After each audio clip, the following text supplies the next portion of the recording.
Good day, ladies and gentlemen. I am Maricarty Fernandez, and today I am going to discuss to you the cognitive development of primary schoolers. Okay, first, let's define what is cognitive. When we say cognitive, it is the mental processes involved thinking, learning, remembering, and understanding. It is essentially how our brain works, how we think, how we reason, and how we understand the things that revolves around us. That is cognitive. Next is development. The process of developing or being developed. Of course, it is a process that creates growth, change, or brings in progress. Nagdevelop.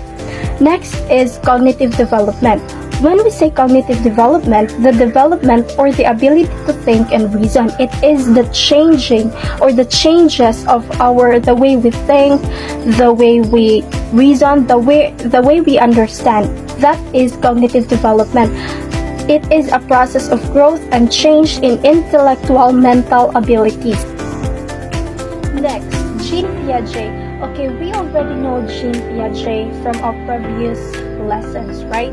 And let's have a little recap about him. Jean Piaget is the foremost theorist of cognitive development. And when we say foremost, he is the first theorist of cognitive development. And according to him, everything that a person experiences is a continuous process of assimilations and accommodations. And according also to him, intelligence is the basic mechanism of ensuring balance in the relation between the person and the environment. So, according to Jean Piaget, intelligence is not just about knowing facts. It is about how you balance your internal understanding and the external world. How you balance your knowledge or your own understanding to the real world, according to Jean Piaget. And let's define what is assimilation and accommodation. When we say assimilation, it is the new information that is dependent to our previous knowledge. And when we say accommodation, it is the process of adapting or adjusting to someone or something.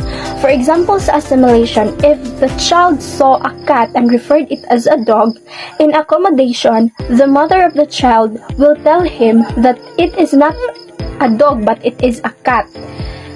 Okay, bali, ang assimilation, it is dependent to his or her previous knowledge or sa iyahang schema. While accommodation, it is the process of creating new schema or adjusting or adapting the new knowledge or the new schema. We already knew that Jean Piaget have 4 stages of cognitive development, which are the sensory motor stage, the pre-operational stage, the concrete operational stage, and the formal operational stage. But in this discussion, we will be focusing on the 3rd stage, which is the concrete operational stage of Jean Piaget. Concrete operational stage spans from 7 to 11 years old. In this stage, ang mga bata is they are aware of external events. Kabalo na sila mo kuan og mga secrets. And they are less focused on themselves. Bali, in this stage, they already knew that every people around them have different perspectives or have different opinions. Okay, logic. Logic is the tricks of mind, children's ability to think through problems and apply strategies for solving them. When we say logic, it is reasoning and argumentation. It involves evaluating information, identifying patterns, and drawing conclusions based on evidence. So in this stage, ang mga bata, they can create conclusion or they can draw conclusions if they saw something or kanang makakita sila evidence that is the time nga maka-create na sila dayon og conclusions sa isa ka thing. There are 2 types of logic, the inductive logic and the deductive logic. When we say inductive logic, it involves thinking from a specific experience to a general principle. Take note, when we say inductive logic, it is from the specific experience of the kid to the general principle. For example, the child saw a dog barking. That is his specific experience. And then ang general principle niya ato is makaingon siya nga, okay, all dogs bark. That is inductive logic. While deductive logic starts with general principle leading to specific event. Okay, ang kalainan ani nilang duha is ang inductive logic from a specific experience to general principle, while the deductive logic is from the general principle to a specific experience or to the specific event. For example, ang bata, nakakita siya ay kabalo na siya naa na sa iyahang schema nga all dogs bark. If makakita siya og dog, that is his specific experience, kabalo na siya daan nga that dog will bark or can bark. Okay? Basta take note that inductive logic is from the specific experience to the general principle, while deductive logic is from the general principle to the specific event or specific experience.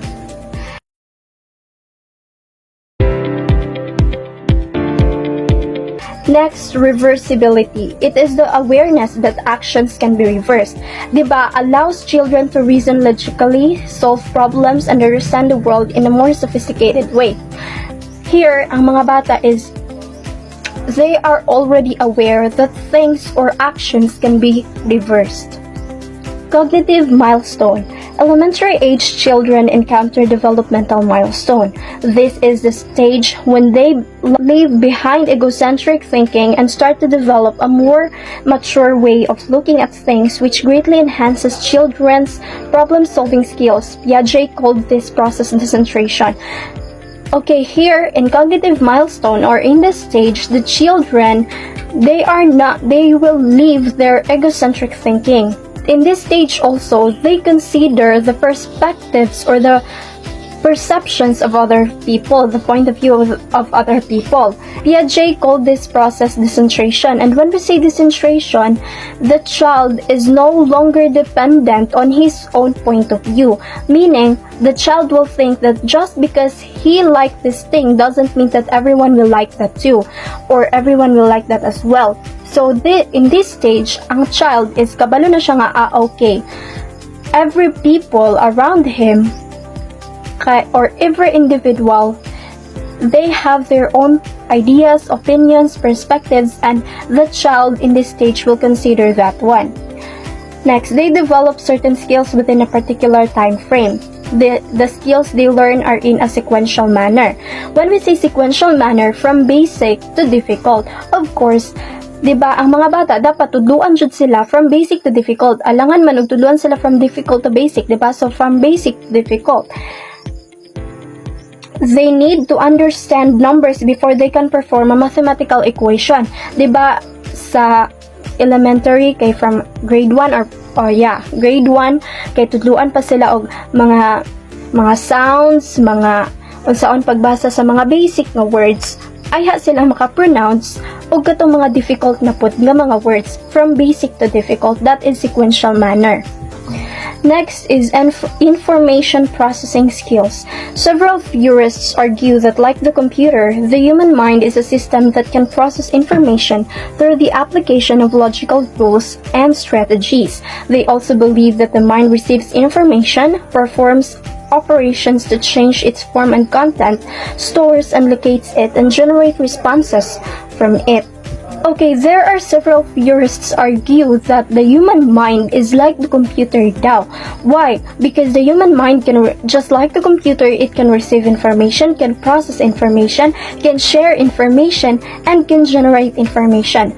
For example, diba we humans, for example, we read book, and then we receive information through the information that we read. And then we process it in our mind, and we are also able to share the information to our friends or to the people around us and generate responses.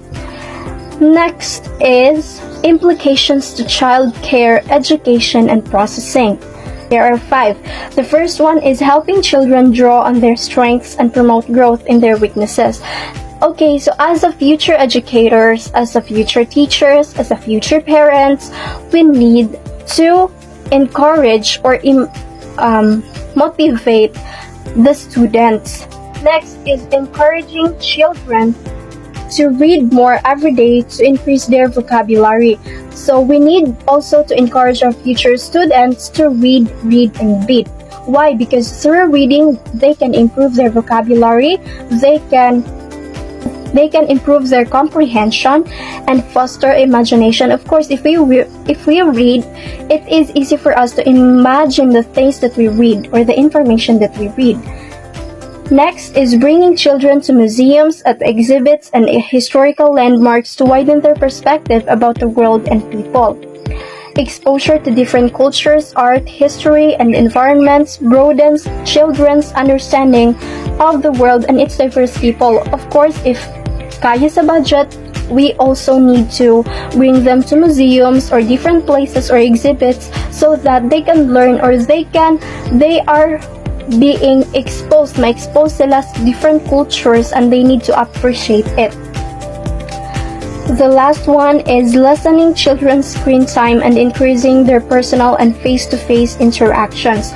Too much screen time can damage your eyes and your bodies. It can limit social skills and friendship. So of course, we need to encourage our future students to have face-to-face interactions, or we need to create activities that will enable them to interact face-to-face or personally to their classmates in order for them to build a strong relationship, to have friends, and to build a strong relationship and improve their communication skills. So we need to lessen the screen time of our students and foster more face-to-face interactions to build strong relationships and to improve communication skills.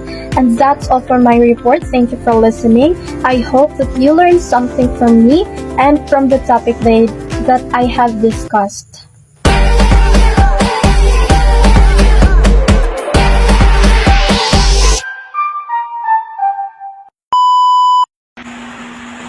Okay, hello and good day to each and everybody. For today's video or for today's discussion, we will discuss to you about the middle childhood or the primary schoolers' physical, social, and cognitive development. And my task or my part is to discuss to you about the physical development of the primary schoolers. Okay, panayin natin yung magpapaligoy-ligoy pa. So when we talk about physical development, it really involves many different factors na nag-relate siya sa physical development or growth sa usa ka bata. Like for example, mahimo nga mo change ang iyang height, mo change ang iyang body figure, mo change ang iyang timbang or ang iyang weight, and of course, di po nato kalimutan, mahimo sa mo change ang iyang physical appearance. Okay. So this could be caused by different factors, both natural and environmental. Okay, so physical growth during primary school years is slow but steady. So bahalag ang ilangan development is medyo hinay pero it is steady or nahimong padayon. Next is during this stage, physical development involves having good muscle control and coordination. For example, sa large group of muscles like gross motor skills. So naa ang usa ka bata ani nga idara naa nay good muscle control and coordination. When we talk about primary schoolers, ani nga mga age, when it comes to running, they run with control. Okay? Next is developing eye-hand coordination. For example, so sa first kuan, having good muscle control, ang atong example is the gross motor skills. So next is developing eye-hand coordination.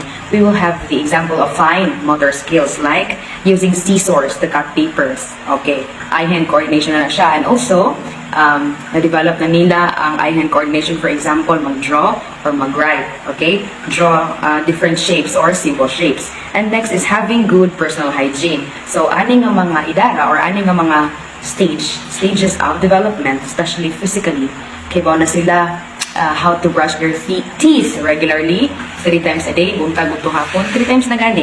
Next is bathing or showering regularly. Okay, so maay na kay mga bata ani kay kabalo na sila manghimon, silang kaugalingon, maligo na regularly. Oo, and then wearing clothes that is clean. Okay, wearing clothes that is clean nga. Kani akong suoton for today kay kay medyo limpyo sa pamate, medyo kanang mo na to siya. And last but not the least, they are being aware of good safety habits na kapag na sila o kanimutan nga is kanimutan nga ligayan ako kay medyo hazardous, medyo kuan sa kuha, it's not safe for me, like that.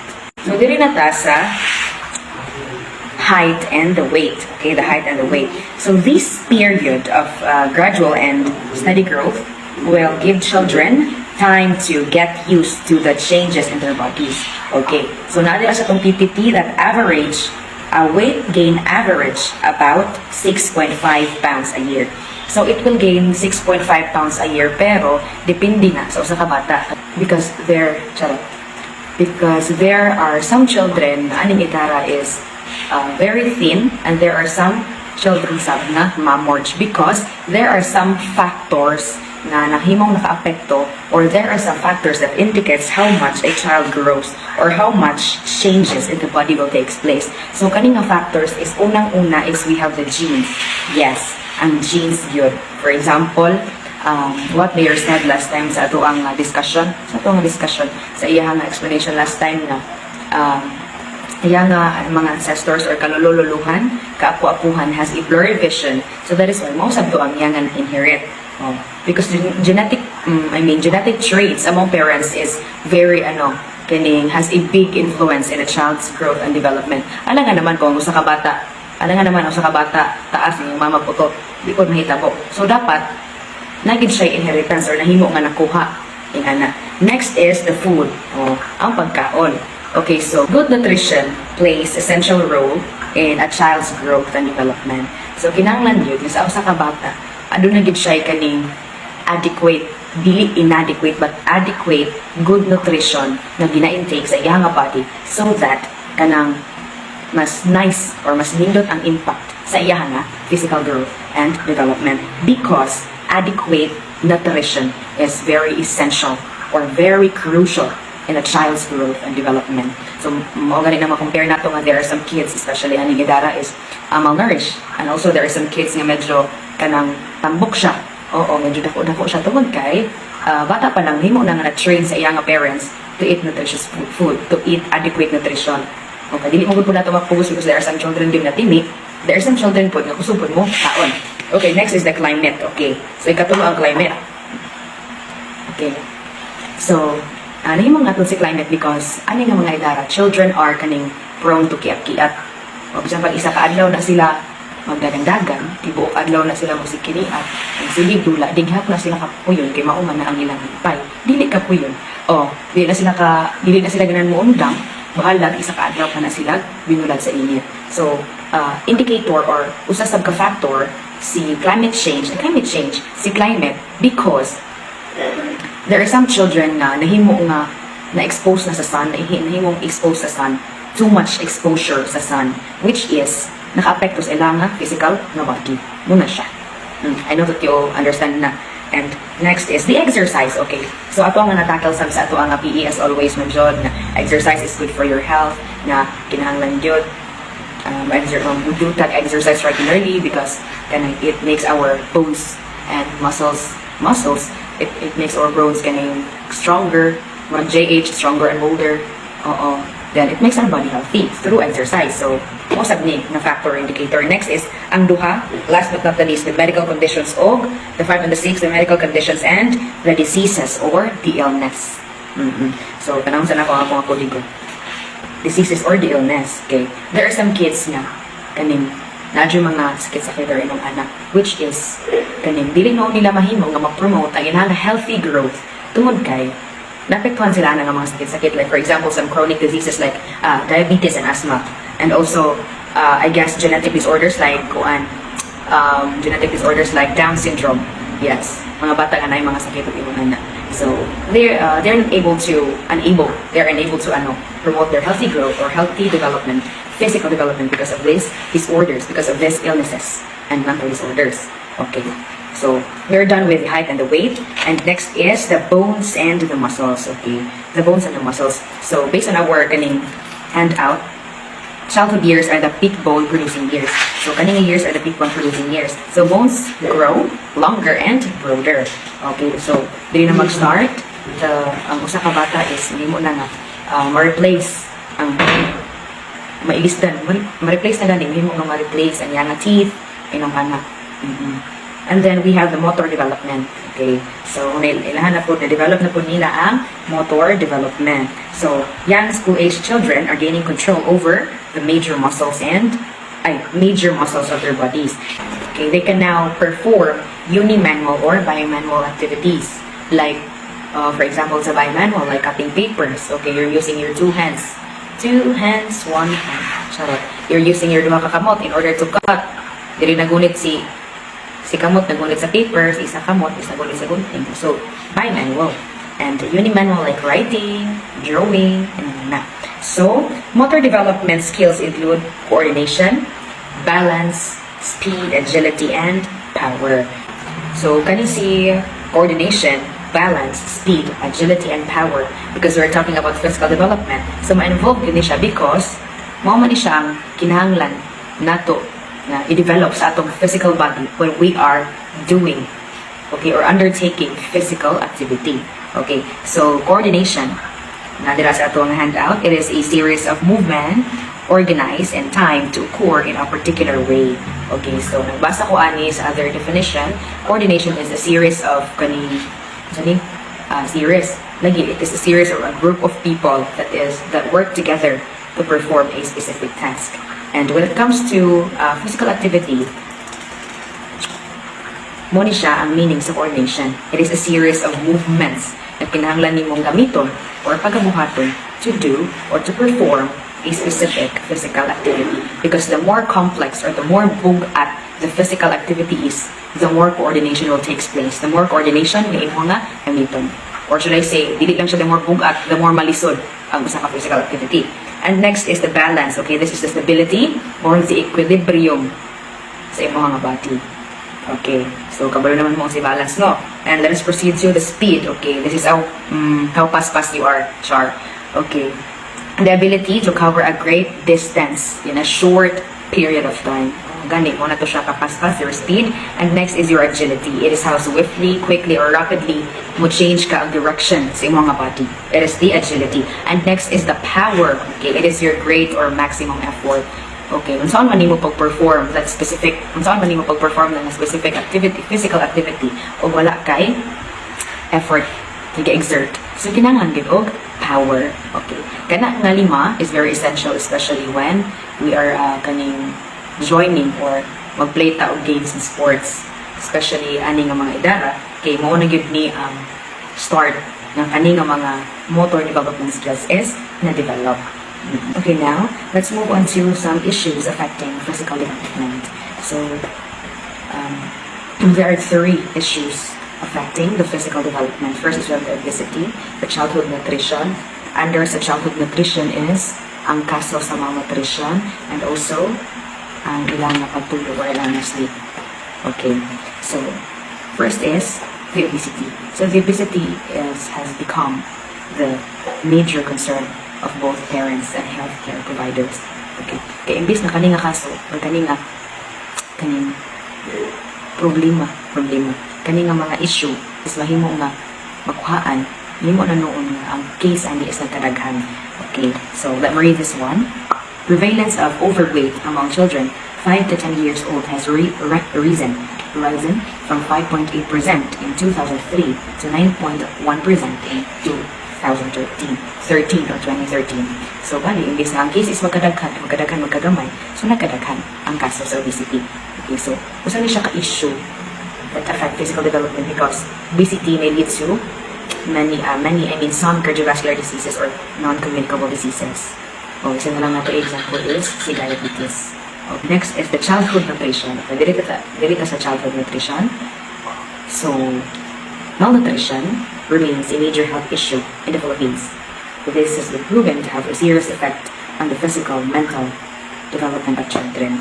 Okay, so sa akong pagtuo, any malnutrition is hindi mo malnourish ang isa ka bata only because kaling inadequate ang iyang pagkaon nag-intake or ang good nutrition nag-intake sa iyang body. When it comes to malnutrition, abi na ko sa akong pagtuo, kanang mga bata nga nahimo na malnourish is noon lamang na kay tingi sila mukhaon or hina sila mukhaon because inadequate ang ilang food intake or dili sakto ang pagkaon ng ilang gikaon or ilang intake in order for them na ilangan mag-promote ang ilang physical growth and development, but dili di ay. There are also some reason. Because here in the Philippines, poverty is the chief reason nga nung ang usa ka bata maka-experience of malnutrition. According to World Health Organizations, the National Nutrition Survey or the Food and Nutrition Research, 7 out of 10 mothers express anxiety regarding the sufficiency of food in the household or the money to buy food. So, bali, dili igo or sakto ang ilahang kanang nalikom na kwarta in order for them to provide nila kung unsay kanang pagkaon or unsay mga good nutrition na pwede nilang ihatag sa ilahang bata. Muna siya. So, we have the first issue, the obesity, and next is humanata sa malnutrition. And last but not the least is the sleep. Primary school age children need 9 to 11 hours of sleep every day, including daytime naps. Okay. Because poor and inadequate sleep may result to mood swings, behavioral problems such as hyperactivity and cognitive problems. So, mauna, if ever ang usa ka tawo, or di lang pagkuro ni sa usa ka bata, o sa atua, so, diba, if ang bilar is adunay mood swings, mga behavioral na mga kuan, based sa libro, or cognitive problems, magsakit ang imong utok, char. Na tungod na una na kasi hindi magkabilal, unable to concentrate na noon sa pagpaminaw in the classroom. Yun ang anak. Si teacher lang magsabot, char. So guys, we're almost done. Okay, so dili na ta sa implications to child care, education, and parenting. So there are 2 major ways to help primary school age children to be physically healthy. First is to provide them with good nutrition. And as what I have said earlier, dapat provide ang ginatap sila mga good nutrition like mga nutritious food that are rich in protein, vitamins, minerals. Okay, so isa na example ana is mga fruits o mga vegetables. So if ever mahimot na mga anak po, hindi na ito patuyangan si baby into something like kung unsan niya nakagustuhan. Because there are some mothers or mga parents na hindi mga gitrain siya, hindi mga gianad nila or spoil nila ilang mga anak into eating sa like mga canned goods or mga unhealthy foods. Dili man sa imong bawal gyud siya pero kanang pwede na tayo. Yes, pwede na tayo. Kaon gihapon siya. Pero dapat in moderation. Dili siya pero matihon.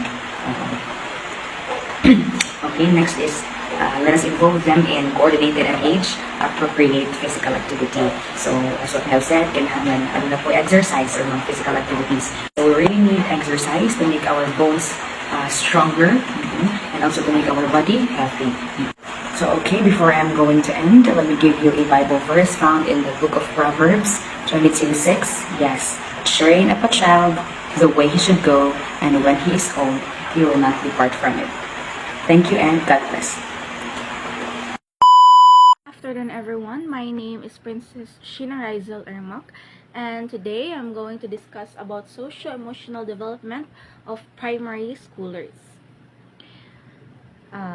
In this stage, there is a psychosocial crisis that children will resolve. That is industry versus inferiority. Okay, this is a very understandable topic, so I hope na may masabtan o ma-learn. So first is industry. Industry refers to a child's involvement in situations where long, patient work is demanded to them. The key word on industry is long, patient work is demanded. Diri matest ang patience usa ka bata kaning industry. Kung patient, kung naay patience ang usa ka bata, so he or she is industry.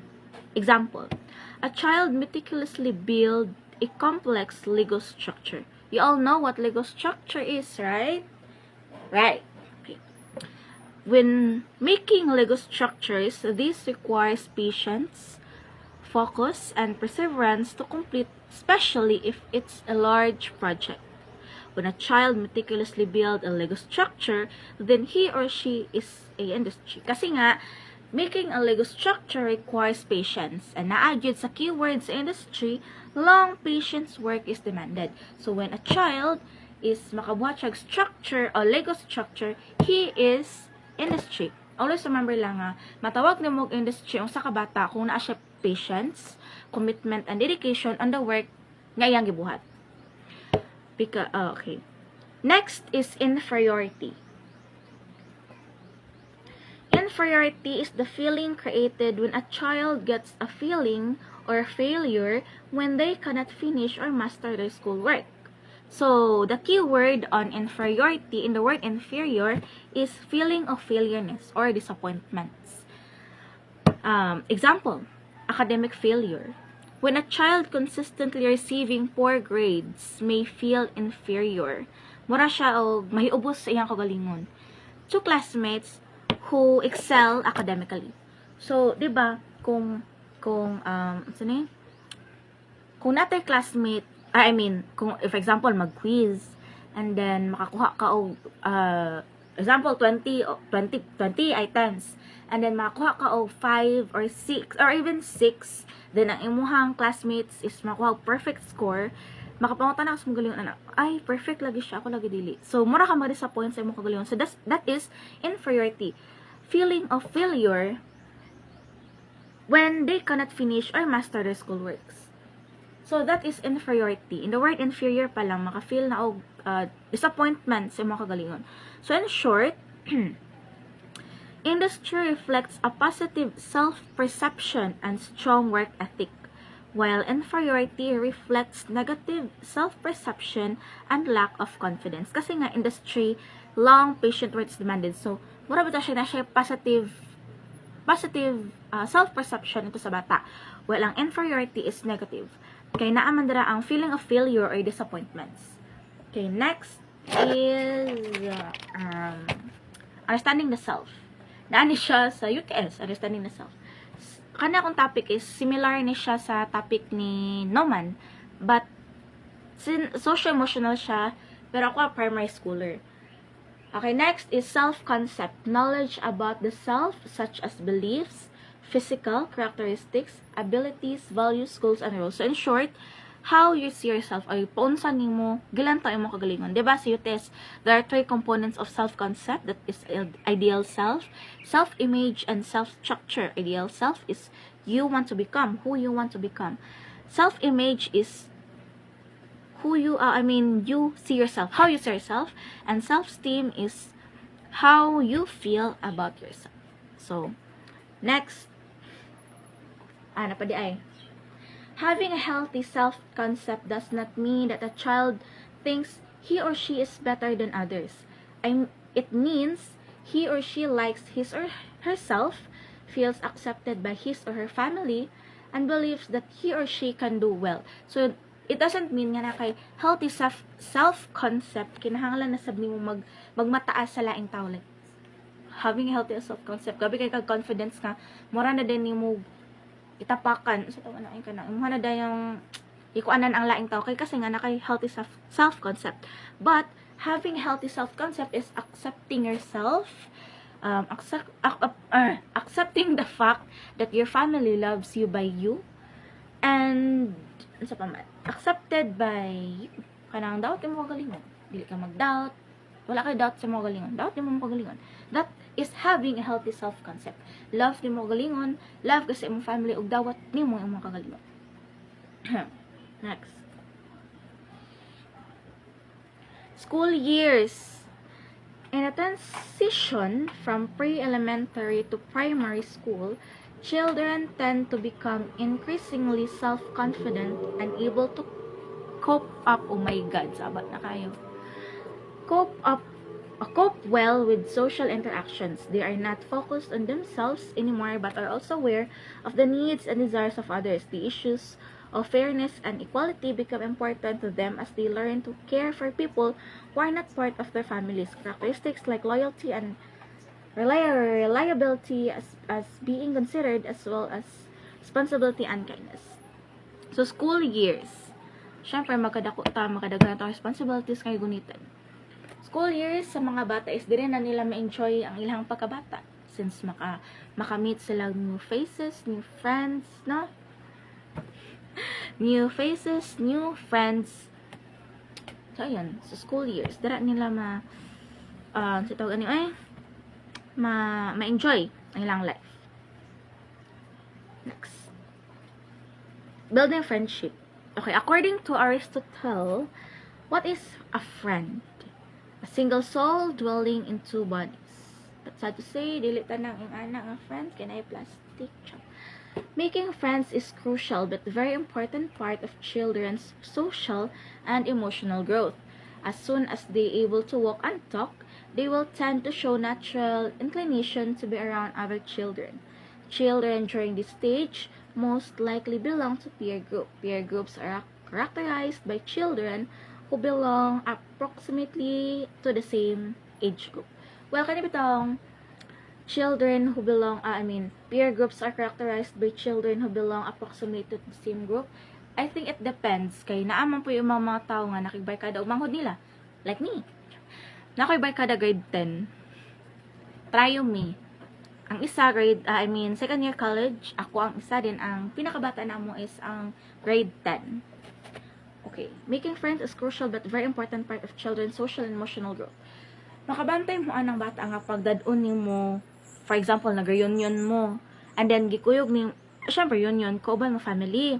And then, nakaimanghod around 5 years old.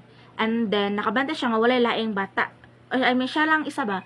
And then, mo to, nalang siya sa daplin, galingkod, kauban ninyo, nakitapok. But then, makakita siya same age niya, or kailan niya, muhawa siya, muduol siya nila. So, I think, building friendship is a really crucial part of children kay mura bitaw dili pa magud kay sila makapamili og tarong do makakuha na sila mga friends pero dili pa kayo nila maingon nga true friend ba ni like mura bitaw amigo kay bata pa man same age same gender dili pud siguro tanan same gender dili sa tanan same gender like dili tanang kana bang bayi ka dapat bayi lang napoy bang bayi makiamigo og laki so yun. Next. Antisocial behavior. Some adults may perceive that some children's behavior towards other children as antisocial when children pull, hit, or kick other children when they are first introduced. It is fairly normal. Remember that children at this stage are still forming their own worldviews, and other children seem like a curiosity that they need to explore. Parents and teachers can help children make friends. Okay, kana bitang, for example, first day of school, and then naay bata nga nikalit nagpamirag buhok siyang classmate or nanipa or nanumbag or nanuntok. Kung diri pa, it's very normal daw kuno kay first sa tawag ni kanang first interaction pa manggod na sa bata like ga-adjust pa siya sa laing tao kung sana sila makihalubilo labi na ng mga tao nga ang mga bata nga murag anti-social nga malok og laing tao nang mura pa daw na sila ga-adjust ani nga time. Okay, next, self-control. This is the last pala. Self-control.